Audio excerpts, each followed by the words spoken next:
As Adam Wainwright's struggles continue, perhaps it's time to remind everyone about another Cardinals legend who appeared at the end of his rope before having a resurgent second half.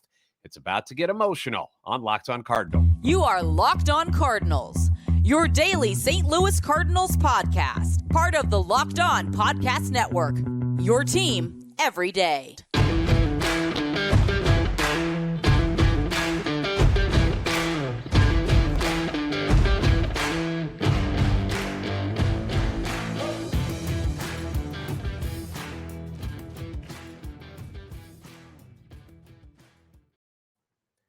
Hey there, Cardinals fans. I'm JD Hafford, and I'm a national radio sports anchor, born and raised in the Lou, and a lifetime Cardinals fan. And I'm your host for Locked On Cardinals, part of the Locked On Podcast Network, your team every day.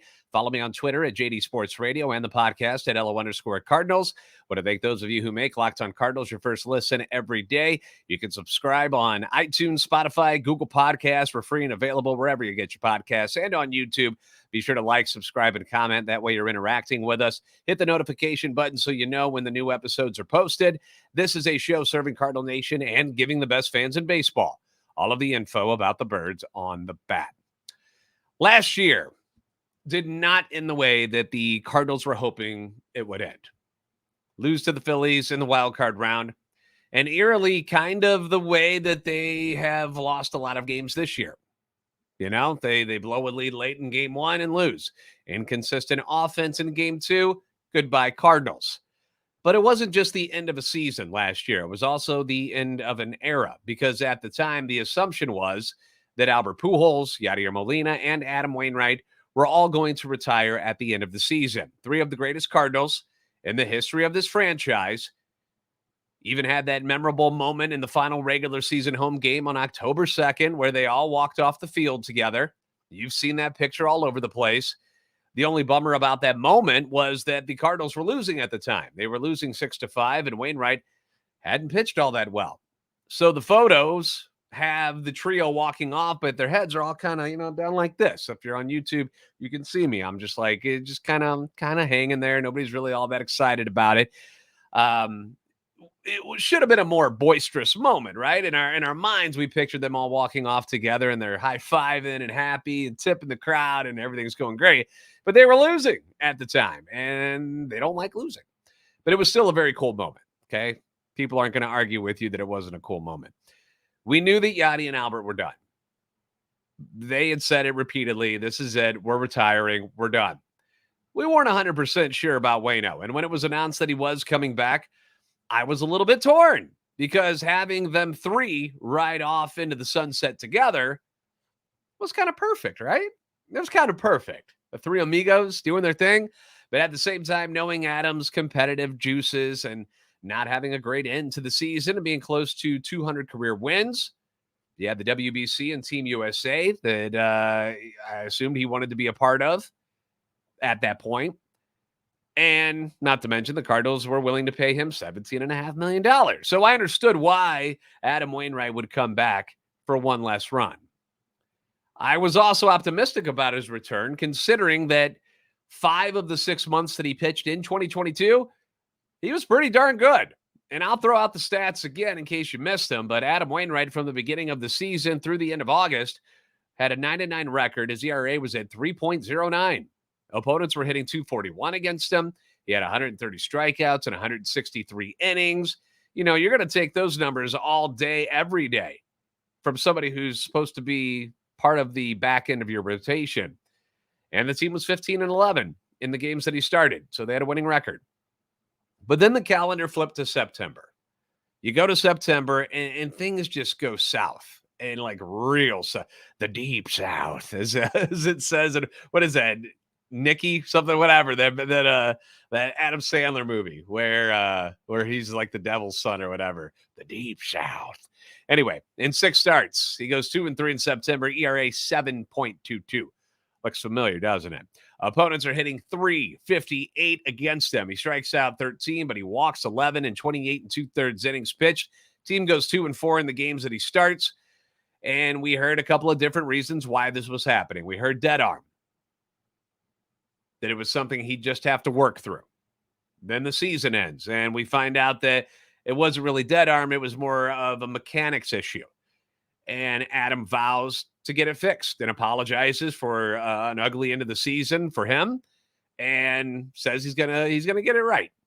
And who am I not to trust Adam Wainwright when he says, I'm not hurt, I'll fix it. And knowing that the team, again, doesn't need him to be an ace anymore, that coming into the 2023 season, you expected him to be a 4 or a 5 in the rotation, which is even better because that's less pressure. It's less innings. It just seemed like a good idea. The money side of it, who cares? I know it's a lot of money, but there's no cap in Major League Baseball. Could they have used that money on some relief pitching or a different starter instead? Sure, they could have. But they still have a lot of money that they could be using on those things already, and they chose not to. So don't give me this crap that Adam Wainwright, because they're paying him, is why they didn't go out and get a different starter. That's not why. He was a bonus, and that's great that they had him, but they weren't going to spend the money to go get those other guys that everybody wanted.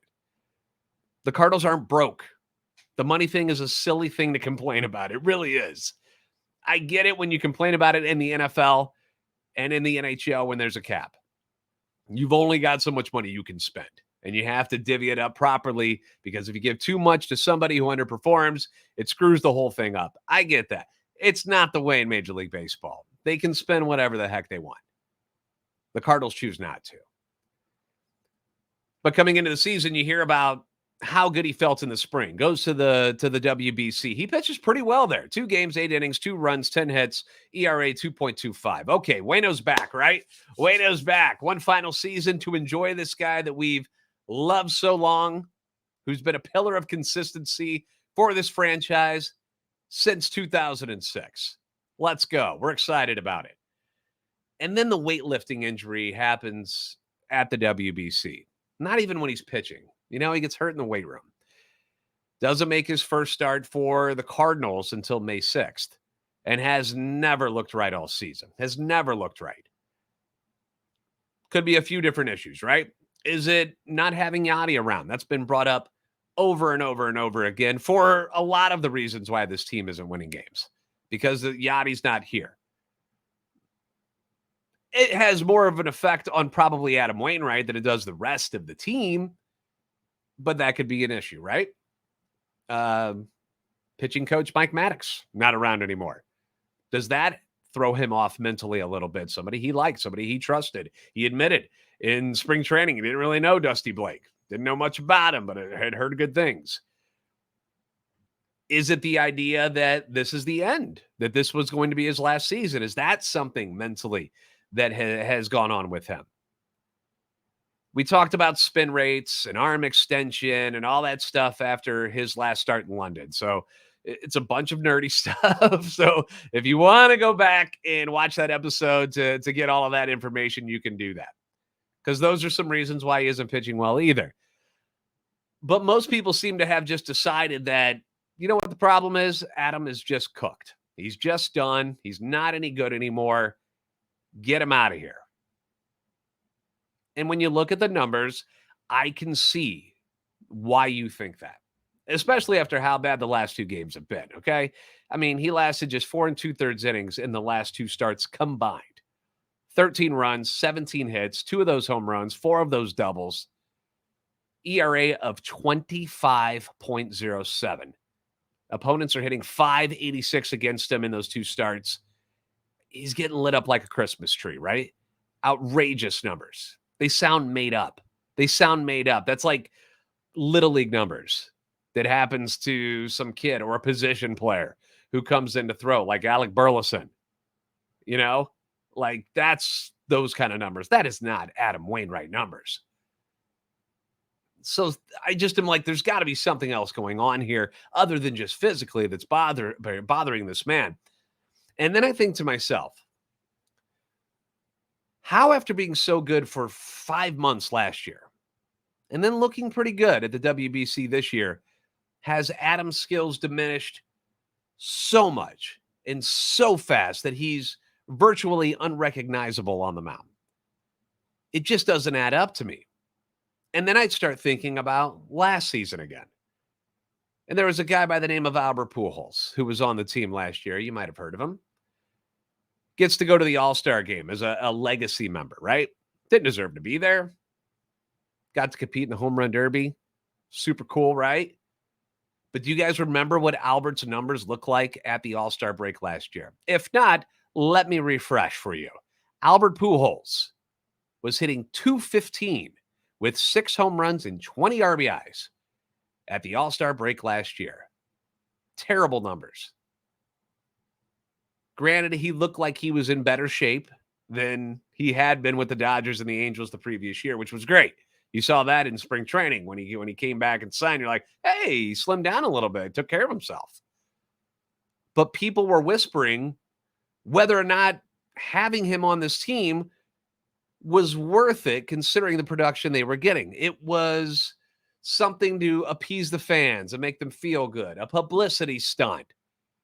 That's what it was for, not because he was any good anymore. It was just a way to say goodbye, right? And for the first half of the season, kind of looked that way because he wasn't very good.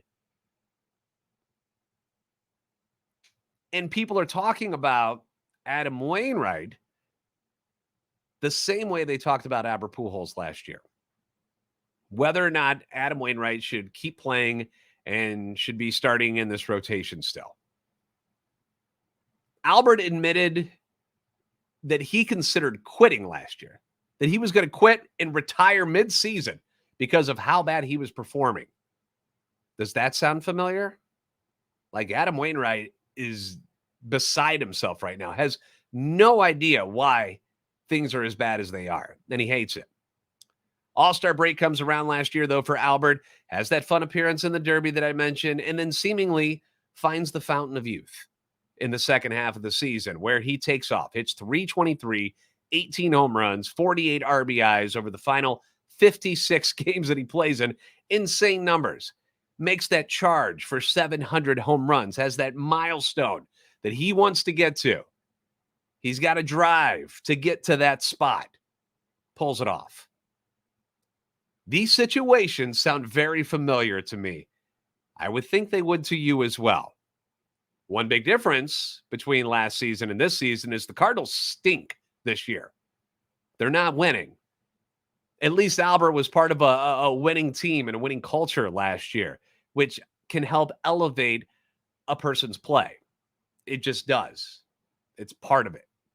And when people are playing bad and you're losing, usually you play down. Adam doesn't have that right now. He's not around a winning team right now to help elevate his game.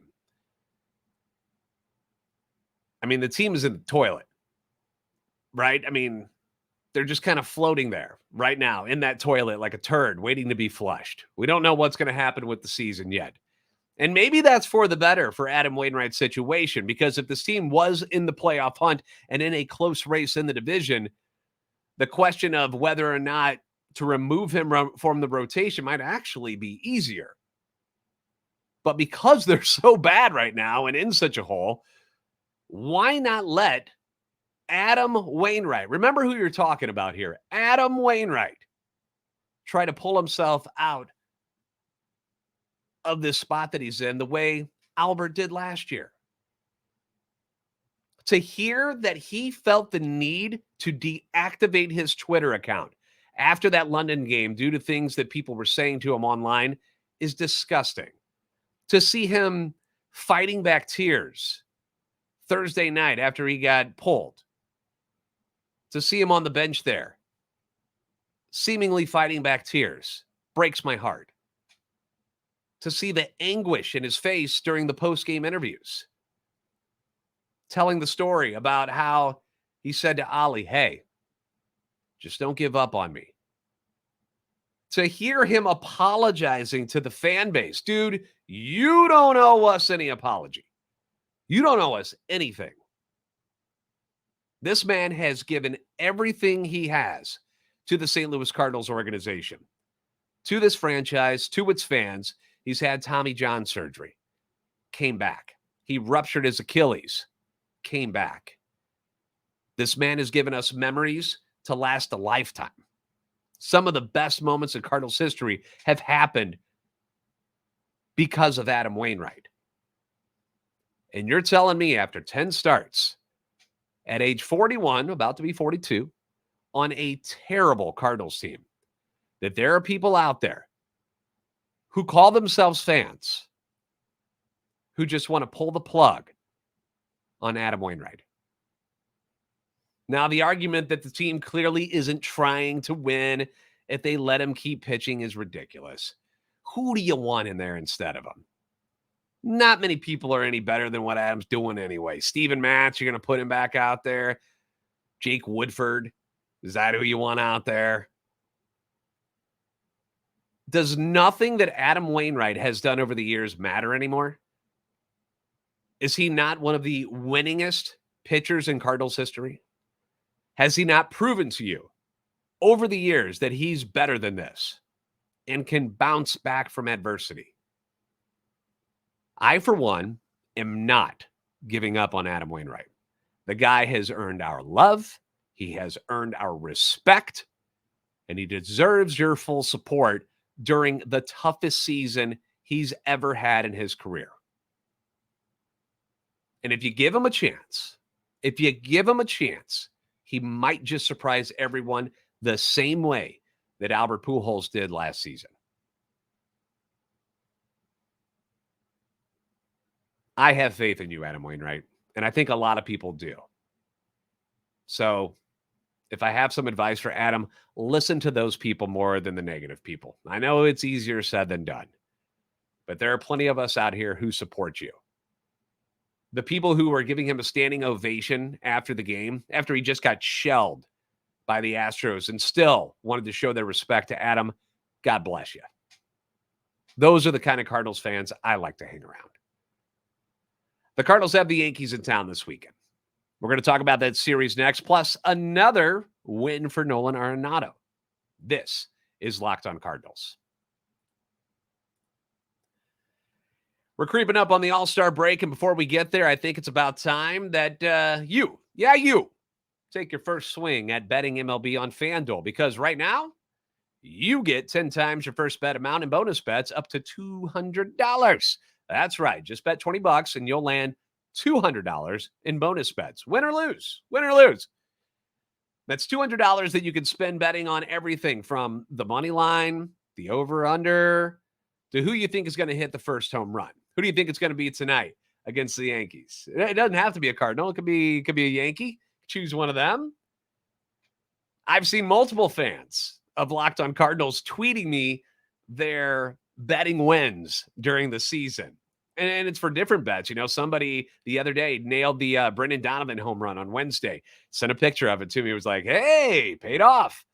Another guy showed me, I believe it was a guy, showed me that he bet against the Cardinals, against the Astros on Thursday night. Took the over, cashed in big. Yes, you did. I mean, if we're not going to watch a winning team, can we at least profit a little bit from this misery, right? That's a better way to look at it. And you can do it all on an app that's safe, secure, and super easy to use. Plus, when you win, you get paid instantly. You don't have to wait around long for your winnings to come in. And there's no better place to bet on MLB than FanDuel, America's #1 sports book. So sign up today and visit FanDuel.com/lockedon to get up to $200 in bonus bets. That's FanDuel.com/lockedon. FanDuel, official partner of Major League Baseball.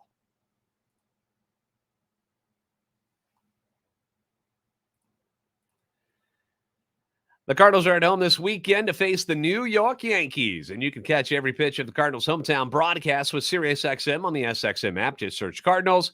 Thank you again for making Locked On Cardinals your first listen every day.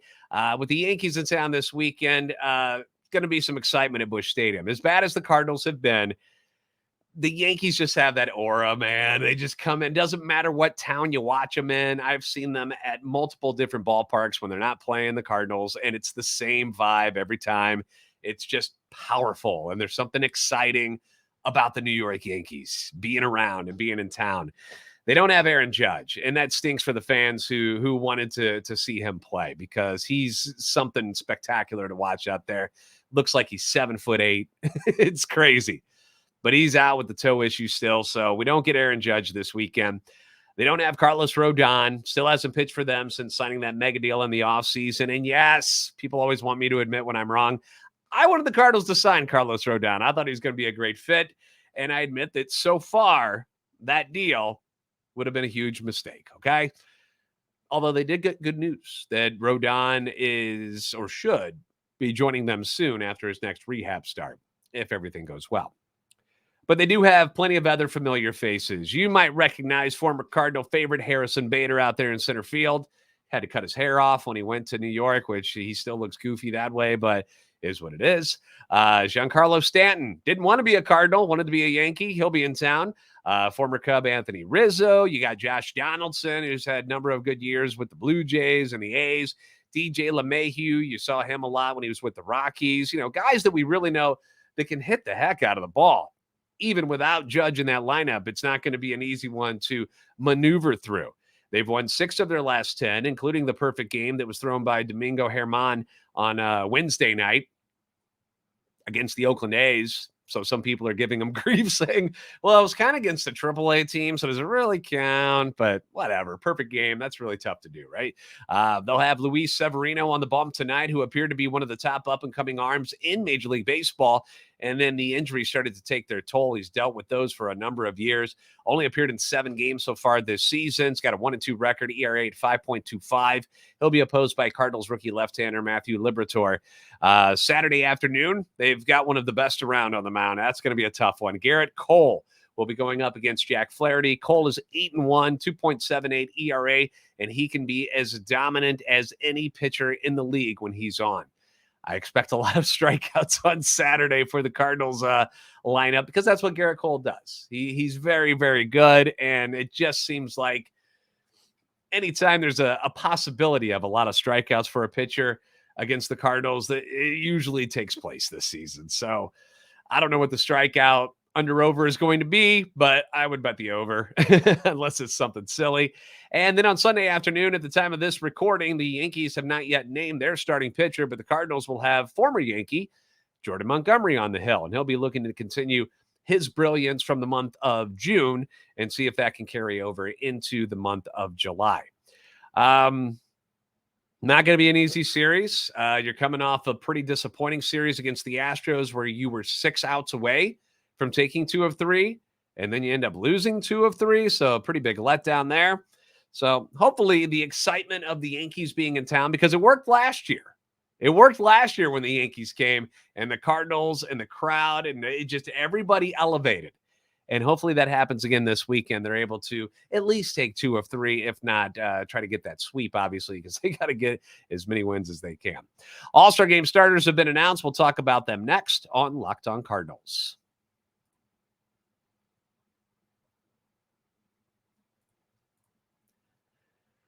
Cardinals back home against the Yankees tonight and throughout the weekend. And you can catch every pitch of the Cardinals' hometown broadcast with SiriusXM on the SXM app. Just search Cardinals.